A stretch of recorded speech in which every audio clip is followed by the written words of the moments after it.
Good morning class 5। पिछले class में हम लोगों ने पढ़ा था लिंग किसे कहते हैं। तो जैसे उसमें हम लोगों ने देखा था कि लड़का जा रहा है, लड़की जा रही है। क्रिया में अंतर हो गया, जा रहा है और जा रही है। तो ऐसे ही अंतर एक और होता है, लड़का जा रहा है, लड़के जा रहे हैं। यहाँ पे भी अंतर हो गया, लड़का जा रहा है और लड़के जा रहे हैं हो गया।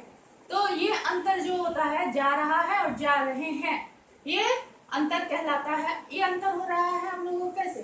क्योंकि वहां एक लड़का है और लड़के में एक से ज्यादा लड़के हैं, तो यहाँ संख्या में परिवर्तन हो गया, इसके वजह से क्रिया में परिवर्तन हो गया। तो जो शब्द हमें यह बताए कि संज्ञा या सर्वनाम संख्या में एक है या एक से ज्यादा है तो वह वचन कहलाते हैं। आज हम लोग यही पढ़ेंगे, वचन किसे कहते हैं। अर्थात वचन की परिभाषा हुई शब्द के जिस रूप से उसके एक या एक से अधिक होने का बोध हो उसे वचन कहते हैं। जैसे कि मैंने बताया लड़का और लड़के, अर्थात वचन दो प्रकार के होते हैं, एक वचन और बहुवचन। एक वचन कौन? लड़का। वे शब्द जिस रूप से उसके एक होने का बोध हो उसे एक वचन कहते हैं। तो यहाँ लड़का बोलने से तो एक का ही बोध हो रहा है, इसे एक वचन कहेंगे। और लड़के जा रहे हैं, ये अगर हम बोले तो यहाँ क्या पता चल रहा है कि यहाँ लड़का का एक से ज्यादा होने का पता चल रहा है, तो इसे हम लोग बहुवचन कहेंगे। बहुवचन मतलब बहुत, एक से अधिक। जैसे लड़का एक वचन, कुर्सी, पौधा, कमरा। अब देखिए लड़के, कुर्सियां, पौधे, कमरे, ये बहुवचन हो गया। ये कुर्सी स में बड़ी, तो जब हम लोग इसको बहुवचन कहेंगे तो ये स में बड़ी के जगह पर छोटी हो जाएगी और या लग जाएगा कुर्सियां। अर्थात जब हम लोगों का एक वचन में बड़ी रहता है तो उसको लास्ट में, अंत में, कुर्सी स में स लास्ट पड़ रहा है, लास्ट में बड़ी है। तो अगर लास्ट में बड़ी पड़ती है और उसका हम लोग रूप परिवर्तित करते हैं बहुवचन में, तो वो प्रायतः बड़ी छोटी में बदल जाती है। कुछ शब्द हमेशा एक वचन में ही प्रयुक्त होते हैं, जैसे पानी, सोना, स्वतंत्रता, चांदी, दूध आदि। कुछ शब्द हमेशा बहुवचन में प्रयुक्त होते हैं, जैसे प्राण, आंसू, हस्ताक्षर, दर्शन आदि, ये हमेशा बहुवचन में होते हैं। आदर के लिए एक वचन को बहुवचन में प्रयुक्त किया जाता है। कैसे एक वचन को बहुवचन में प्रयुक्त किया जाता है? जैसे कि माँ, माँ एक वचन है, माँ जा रही है, माँ घर पर नहीं है, वे थोड़ी देर बाद आएंगी। तो यहाँ हम लोग वे और आएंगी यानी यह बड़ी और उसके ऊपर बिंदी लगाए हैं हम लोग, या फिर बड़ी लिखकर ही हम लोग बिंदी लगाए हैं। तो ऐसा क्यों वे और आएंगी का प्रयोग किए हैं? क्योंकि माँ हमारे लिए आदर सूचक शब्द है, हमारे लिए आदरणीय है, इसलिए हम लोग उनको सम्मान देने के लिए यहाँ बहुवचन का प्रयोग करते हैं। यही यहाँ बोला गया है कि आदर के लिए एक वचन को बहुवचन में प्रयुक्त किया जाता है। तो यहाँ माँ के लिए आदर हुआ, तो यहाँ एक वचन को बहुवचन में प्रयुक्त किया गया। जैसे पिताजी आए हैं, आज लाल किला पर प्रधानमंत्री भाषण देंगे। इसके अलावा संज्ञा या सर्वनाम शब्दों का वचन बदलने पर क्रिया का रूप भी बदल जाता है। जैसे लड़का संज्ञा हुआ, अभी मैंने बताया था, लड़का पढ़ रहा है, तो यहाँ पढ़ रहा है हो गया। अब हम लोग इसको संख्या में बदल दे रहे हैं, एक लड़का से एक से ज्यादा लड़का कर दे रहे हैं, तो लड़के पढ़ रहे हैं हो जाएगा। वह खेल रहा है, अब वह की जगह पर वे कर दे, वे माने बहुत, बहुवचन, एक से अधिक, वे खेल रहे हैं। तो ये है, या अर्थात है के ऊपर बिंदी का प्रयोग करते हैं हम लोग। ये हम लोग किसी को आदर देने के लिए कुछ कहते हैं तब करते हैं, और जब बहुवचन का प्रयोग करते हैं तब करते हैं। भाववाचक तथा द्रव्यवाचक संज्ञा का प्रयोग एक वचन में होता है। जैसे माँ की ममता उमड़ पड़ी, दूध पीना स्वास्थ्य के लिए अच्छा है, ये क्या भाववाचक संज्ञा है, तो इसका प्रयोग हम लोग एक वचन के रूप में करते हैं। कुछ शब्द बहुवचन के रूप में, लड़का, लड़के, पैसा, पैसे, लड़की, लड़कियां। यहाँ क में बड़ी लड़की, जब हम इसको बहुवचन में बदलेंगे तो क में छोटी हो जाएगा। पत्ता, पत्ती। पत्ते, केला केले, रोटी रोटियां। इसी तरह कन्या कन्याएं, गुड़िया गुड़िया, कुड़िया कुड़िया, चूहिया चूहिया। यहाँ य पे चंद्र बिंदु लग जाएगा। कविता कविताएं। कुछ शब्द के बहुवचन इस प्रकार बनते हैं, जैसे छात्र, छात्र का बहुवचन क्या होगा? छात्रगण। दर्शक दर्शक दर्शकगण। युवा युवा वर्ग, बहुवचन के रूप में अगर हम लोग प्रयोग करेंगे तो युवा वर्ग करेंगे। कुछ शब्द ऐसे हैं जिनका बहुवचन के रूप में नहीं बदलता, जिनका बहुवचन में रूप नहीं बदलता है, जैसे फूल खिला है, ये एक वचन हो गया। फूल खिला है, कैसे पता चला एक वचन हो गया? हम लोग क्रिया से देखें, खिला है। फूल खिले हैं, यहाँ फूल बहुवचन के रूप में प्रयोग हो रहा है, कैसे पता चला? क्योंकि यहाँ प्रयोग कर रहे हैं फूल खिले हैं। खिला है तो एक वचन, खिले हैं तो बहुवचन। कारक चिन्ह लगाने पर सभी बहुवचन शब्दों के रूप बदल जाते हैं। लड़की लड़कियां, लड़कियों ने। शब्द के जिस रूप से संज्ञा के एक या अनेक होने का पता चले उसे वचन कहते हैं। आदर्श सूचक वाक्यों में एक वचन के स्थान पर बहुवचन का प्रयोग किया जाता है।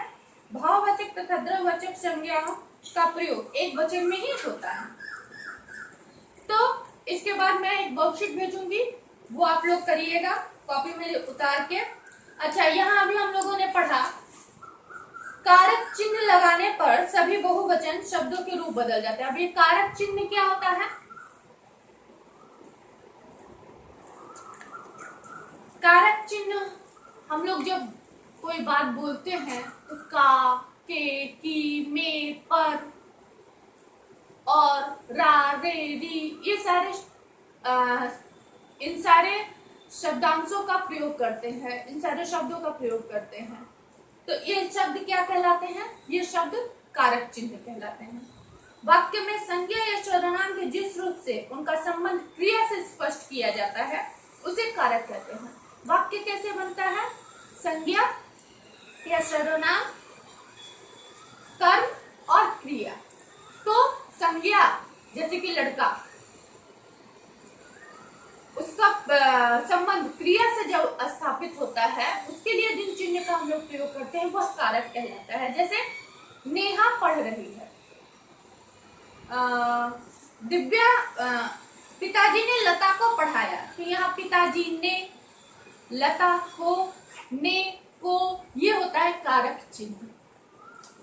कारक कुल 8 प्रकार के होते हैं। कर्ता कारक, कर्म कारक, करण कारक, संप्रदान कारक, अपादान कारक, संबंध कारक, अधिकरण कारक, संबोधन कारक। इन सारे कारकों के चिन्ह होते हैं। ने को, कर्ता ने कर्म को करण से, संप्रदान के लिए, अपादान से, संबंध का के की, रा रे री, अधिकरण में पर, संबोधन हे अरे। ये सारे कारक के नाम और चिन्ह एक साथ मैंने बोले हैं।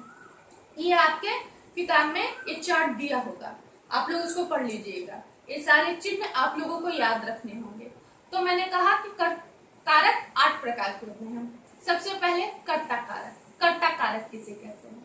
शब्द के जिस रूप से क्रिया को करने वाले का पता चले उसे कर्ता कारक कहते हैं। अर्थात क्रिया कौन कर रहा है ये पता चले तो उसे कर्ता। कर्ता मतलब क्या होता है? काम करने वाला। तो काम को कौन कर रहा है यह पता चले तो उसे कर्ता कारक कहते हैं। ऐसे तो कर्ता कारक का चिन्ह नहीं होता है, लेकिन कभी कभी वो चिन्ह लुप्त हो जाता है। लुप्त मतलब वो चिन्ह नहीं रहता है, बिना चिन्ह के भी वाक्य बनता है, तो वहां पे भी कर्ता कारक होगा। कैसे? नेहा पढ़ रही है। अब आप इसको प्रश्न करिए, कौन से? कौन पढ़ रहा है? उत्तर मिलेगा नेहा पढ़ रही है। अब यहाँ हम लोग का से करेंगे तो थोड़ी होगा कि नेहा क्या पढ़ रही है, कुछ उत्तर नहीं मिला। कौन पढ़ रहा है? उत्तर मिलेगा नेहा। तो यह कर्ता कारक हो गया। दादी ने खाना खाया। किसने खाना खाया? दादी ने। ये हो गया कर्ता कारक। इसके अलावा कर्म कारक। शब्द के जिस रूप से कर्ता की क्रिया का फल या प्रभाव पड़े उसे कर्म कारक कहते हैं। अर्थात कर्ता जो कार्य कर रहा है उसका फल क्रिया पे, कर्म पर पड़ता है, उसे कर्ता कारक। मैंने क्रिया जो कर्ता जो काम कर रहा है उस पे फल पड़ता है तो उसे कर्ता कारक कहते हैं। जैसे दिव्या पुस्तक पढ़ रही है। दिव्या क्या पढ़ रही है? पुस्तक पढ़ रही है। दिव्या पढ़ने का काम कर रही है, लेकिन खत्म क्या हो रहा है? उसका पुस्तक खत्म हो रहा है ना, तो ये पुस्तक कर्म कारक हो गया। पिताजी ने लता को पढ़ाया, पिताजी ने कार्य किया, करता होगा पिताजी, उन्होंने पढ़ाया, लेकिन फल किसको मिला?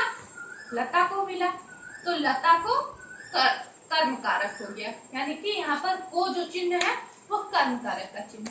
यहाँ हम लोग प्रश्न कर सकते हैं कर्म कारक को पहचानने के लिए क्या और किसे से।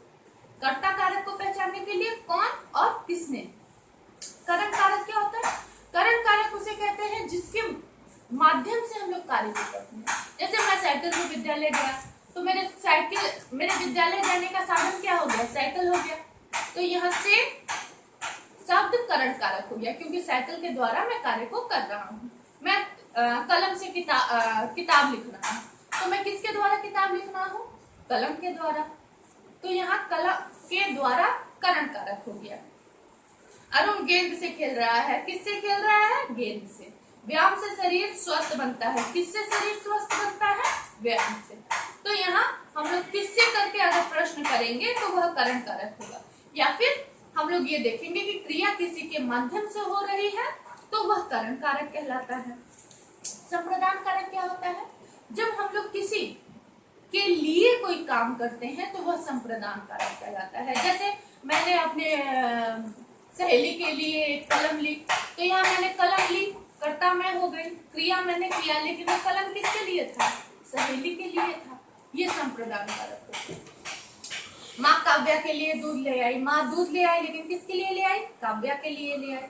बहन ने भाई को उपहार दिया, बहन ने उपहार किसके लिए है? भाई के लिए है, बहन का तो है नहीं वो उपहार।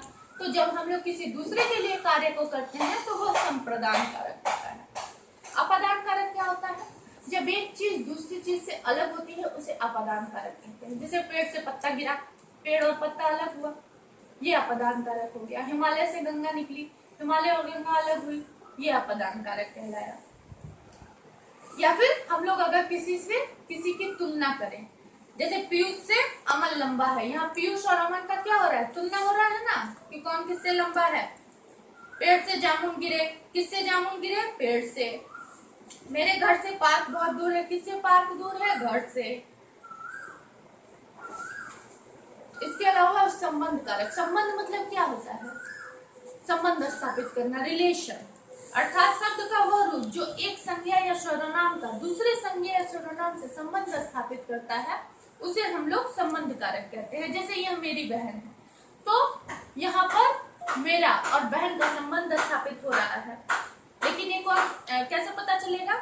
यह रा, मेरी, री आ रहा है, तो रा, रे, री, का, के, की, ये सारे शब्द अगर आए, ये सारे चिन्ह अगर आए तो वह संबंध कारक होता है। जैसे ये ऋतु की गुड़िया है, किसकी गुड़िया है? ऋतु की। यह तुम्हारी साइकिल है, किसकी साइकिल है? तुम्हारी। तो यहाँ तुम्हारी और साइकिल का संबंध स्थापित हो रहा है। अधिकरण कारक क्या होता है? अधिकरण कारक वो होता है जब हमें पता चले क्रिया कहाँ पर हो रही है। जैसे बिल्ली छत पर बैठी है, बिल्ली हो गई संज्ञा, वो क्या काम कर रही है? बैठने का काम कर रही है, लेकिन कहाँ कर रही है? छत पर। तो ये छत पर शब्द जो हो गया ये अधिकरण कारक हो गया। नेताजी ने मंच पर भाषण दिया, कहाँ भाषण दिया? मंच पर। ग्लास में शरबत है, कहाँ शरबत है? किसमें शरबत है? ग्लास में। तो पर और में ये हो गया अधिकरण कारक के चिन्ह। संबोधन कारक किसे कहते हैं? संबोधन मतलब क्या होता है? जब हम लोग किसी को संबोधित करते हैं, किसी को बुलाते हैं, सुनो, अरे, हे ईश्वर, तो ये संबोधन कारक हो गया। संज्ञा के जिस रूप से पुकारने या संबोधित करने का बोध होता है उसे संबोधन कारक कहते हैं। जैसे लड़कों इधर आओ, हे ईश्वर मेरी रक्षा करो। यहाँ लड़कों को, ईश्वर को संबोधित किया गया है, तो यह संबोधन कारक हो गया। संबोधन करते समय बच्चों, लड़कों, लड़कियों, स्त्रियों, पुरुषों, भाइयों, बहनों का प्रयोग किया जाता है, बच्चों, लड़कों, लड़कियां आदि का नहीं। तो ये आज हम लोगों ने पढ़ा कारक। इसका भी मैं वर्कशीट आप लोग को दूंगी, आप लोग इसको कॉपी में लिख करके इसको सॉल्व कर लीजिएगा। आज के लिए बस इतना ही, धन्यवाद।